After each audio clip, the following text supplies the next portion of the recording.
ଥରେ ଗୌତମ ବୁଦ୍ଧ ତାଙ୍କର ଶିଷ୍ୟମାନଙ୍କ ସହିତ ଆଶ୍ରମରେ ଥାଆନ୍ତି। ତାଙ୍କର ଜଣେ ଶିଷ୍ୟ ତାଙ୍କୁ କର୍ମ ବିଷୟରେ ଜାଣିବା ପାଇଁ ପ୍ରଶ୍ନ କଲେ। ଗୌତମ ବୁଦ୍ଧ ହସ ହସ ବଦନରେ କହିଲେ, ବତ୍ସ, କର୍ମ ବିଷୟରେ ଭଲ ଭାବରେ ବୁଝିବା ପାଇଁ ମୁଁ ଆଜି ତୁମମାନଙ୍କୁ ଗୋଟିଏ କାହାଣୀ ଶୁଣାଇବି।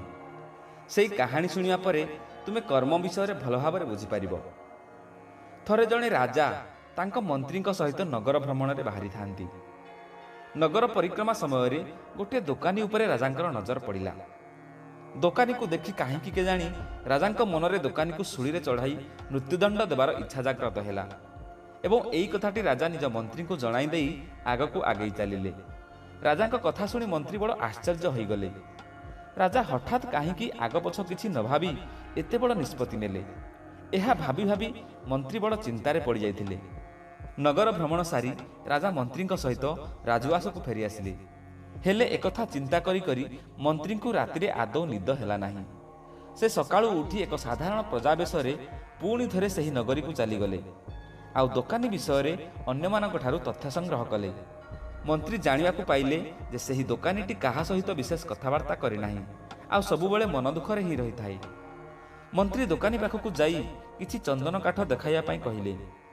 ଚନ୍ଦନ କାଠ ଦେଖୁଥିବା ସମୟରେ ମନ୍ତ୍ରୀ ପଚାରିଲେ, ମୁଁ ଏପଟେ ଗଲାବେଳେ ଅନେକ ଥର ଲକ୍ଷ୍ୟ କରିଛି ଯେ ତୁମେ ସବୁବେଳେ ମନ ଦୁଃଖରେ ବସିଥାଅ, ହେଲେ କାହିଁକି? ଦୋକାନୀଟି କହିଲା, ମୋତେ ଏଇଥିପାଇଁ ବହୁତ ଦୁଃଖ ଲାଗେ ଯେ ଅନେକ ଲୋକ ମୋ ଦୋକାନକୁ ଆସନ୍ତି, ଚନ୍ଦନ କାଠ ଦେଖନ୍ତି, ଶୁଙ୍ଘନ୍ତି ଆଉ ଚନ୍ଦନ କାଠର ବାସ୍ନାକୁ ପ୍ରଶଂସା ବି କରନ୍ତି, ହେଲେ କେହି ଖଣ୍ଡିଏ ବି ଚନ୍ଦନ କାଠ ନ କିଣି କିଛି ବାହାନା କରି ଏଠାରୁ ଚାଲିଯାଆନ୍ତି ଆଉ ଏଇଥିପାଇଁ ମୁଁ ସବୁବେଳେ ମନ ଦୁଃଖରେ ରହୁଛି।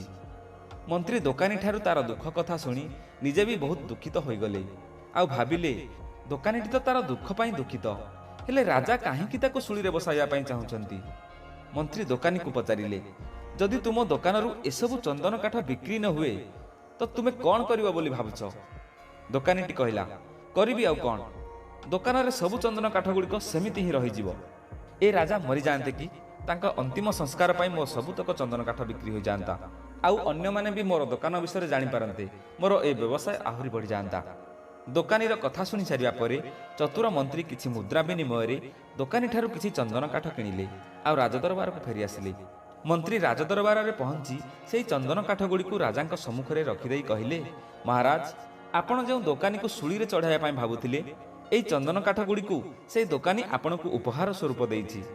ରାଜା ସେହି ଚନ୍ଦନ କାଠଗୁଡ଼ିକୁ ଶୁଙ୍ଘିଲେ। ଚନ୍ଦନର ସୁଗନ୍ଧ ରାଜାଙ୍କୁ ଏମିତି ବିମୋହିତ କରିଦେଲା ଯେ ରାଜା ଦୋକାନୀର ଚନ୍ଦନ କାଠ ଉପହାର ପାଇଁ ବହୁତ ଖୁସି ହୋଇଗଲେ ଆଉ ରାଜା ମନ୍ତ୍ରୀଙ୍କୁ କିଛି ସ୍ୱର୍ଣ୍ଣମୁଦ୍ରା ଦେଇ କହିଲେ, ମହାମନ୍ତ୍ରୀ, ଏହି ସ୍ୱର୍ଣ୍ଣମୁଦ୍ରା ଗୁଡ଼ିକୁ ସେହି ଦୋକାନୀକୁ ପୁରସ୍କାର ସ୍ୱରୂପ ଦେଇଦେବ ଆଉ ତାକୁ କହିବ ଯେ ଆଜିଠାରୁ ଏ ରାଜମହଲ ପାଇଁ ଚନ୍ଦନ କାଠ ଯୋଗାଇବାର ଦାୟିତ୍ୱ ସେହି ଦୋକାନୀକୁ ହିଁ ଦିଆଗଲା। ଚତୁର ମନ୍ତ୍ରୀ ମନେ ମନେ ହସିଲେ ଆଉ ଭାବିଲେ, ଏଥର ଆଉ କେବେ ବି ରାଜାଙ୍କ ମନରେ ସେହି ଦୋକାନୀକୁ ମୃତ୍ୟୁଦଣ୍ଡ ଦେବାର ଚିନ୍ତା ଆସିବ ନାହିଁ, କାହିଁକି ନା ବର୍ତ୍ତମାନ ଠାରୁ ରାଜମହଲ ପାଇଁ ଚନ୍ଦନ କାଠ ଯୋଗାଇବାର ଦାୟିତ୍ୱ ସେହି ଦୋକାନୀକୁ ହିଁ ମିଳିଯାଇଛି। ମନ୍ତ୍ରୀ ସ୍ୱର୍ଣ୍ଣମୁଦ୍ରା ଧରି ଦୋକାନୀ ପାଖକୁ ଚାଲିଗଲେ। ମନ୍ତ୍ରୀ ରାଜଦରବାରରୁ ଚାଲିଗଲା ପରେ ରାଜା ଭାବିଲେ, ସତରେ ଦୋକାନୀଟି ବହୁତ ଭଲ ମଣିଷଟିଏ। ମୁଁ ଯେତେବେଳେ ତାକୁ ଶୂଳିରେ ଚଢ଼ାଇବା କଥା ଚିନ୍ତା କରୁଥିଲି ସେତେବେଳେ ସେ ତା ମନରେ ଭାବୁଥିଲା କି ମହାରାଜ ପ୍ରଥମ ଥର ପାଇଁ ତା ଦୋକାନ ପାଖକୁ ଆସିଛନ୍ତି, କେମିତି ସେ ରାଜାଙ୍କୁ କିଛି ଉପହାର ନ ଦେଇ ଖାଲି ହାତରେ ବିଦାୟ ଦେବ ଆଉ ସେ ତାର ସୁଗନ୍ଧିତ ଚନ୍ଦନ କାଠ ବି ମୋତେ ଉପହାର ସ୍ୱରୂପ ଦେଲା, ହେଲେ ମୁଁ ତାକୁ ଅଯଥାରେ ଶୂଳି ଦେବା କଥା ଚିନ୍ତା କରୁଥିଲି। ସେପଟେ ମନ୍ତ୍ରୀ ଦୋକାନୀ ପାଖକୁ ଯାଇ ସେ ନେଇଥିବା ଚନ୍ଦନ କାଠଗୁଡ଼ିକୁ ରାଜାଙ୍କୁ ଦେଇଥିବା କଥା କହିଲେ ଏବଂ ରାଜା ପୁରସ୍କାର ସ୍ୱରୂପ ଦେଇଥିବା ସ୍ୱର୍ଣ୍ଣମୁଦ୍ରା ସେ ଦୋକାନୀକୁ ଦେଇଦେଲେ ଆଉ ଦୋକାନୀକୁ କହିଲେ କି ଆଜିଠାରୁ ରାଜମହଲ ପାଇଁ ଆବଶ୍ୟକ ହେଉଥିବା ଚନ୍ଦନ କାଠ ଯୋଗାଇବାର ଦାୟିତ୍ୱ ମହାରାଜ ତୁମକୁ ଦେଇଛନ୍ତି। ଏକଥା ଶୁଣି ଦୋକାନୀ ବହୁତ ଖୁସି ହୋଇଗଲା। ମନ୍ତ୍ରୀ ଦୋକାନୀକୁ କହିଲେ, ତୁମେ ରାଜାଙ୍କ ବିଷୟରେ କେତେ ଖରାପ ଚିନ୍ତା କରୁଥିଲ, ହେଲେ ଦେଖିଲ ତ ରାଜା କେତେ ମହାନ ଯେ ତୁମ ବିଷୟରେ ସେ କେତେ ଚିନ୍ତା କରୁଛନ୍ତି। ରାଜା ନିଜର ପ୍ରଜାଙ୍କ ଅମଙ୍ଗଳ କେବେ ବି ଚାହାନ୍ତି ନାହିଁ। ଏକଥା ଶୁଣି ଦୋକାନୀଟି ରାଜାଙ୍କ ପ୍ରତି ନିଜର ଖରାପ ବିଚାର ପାଇଁ ନିଜକୁ ଦୋଷୀ ବୋଲି ଭାବି ପଶ୍ଚାତାପ କରିବାକୁ ଲାଗିଲା। ଦୋକାନୀଟି ମନ୍ତ୍ରୀଙ୍କୁ କହିଲା, ସତରେ ମୁଁ ରାଜାଙ୍କୁ କେତେ ଖରାପ ବୁଝୁଥିଲି, ପ୍ରକୃତରେ ରାଜା କେତେ ମହାନ, ଭଗବାନ କରନ୍ତୁ ତାଙ୍କର ଆୟୁଷ ଆହୁରି ବଢ଼ିଯାଉ। ଏକଥା ଶୁଣି ମନ୍ତ୍ରୀ ମଧ୍ୟ ବହୁତ ଖୁସି ହୋଇଗଲେ ଆଉ ରାଜମହଲକୁ ଚାଲିଗଲେ। ଗୌତମ ବୁଦ୍ଧ ଏଇଠି କାହାଣୀକୁ ଶେଷ କରି ଶିଷ୍ୟମାନଙ୍କୁ କହିଲେ, ବର୍ତ୍ତମାନ ତୁମେମାନେ କୁହ ଯେ କର୍ମ କ'ଣ?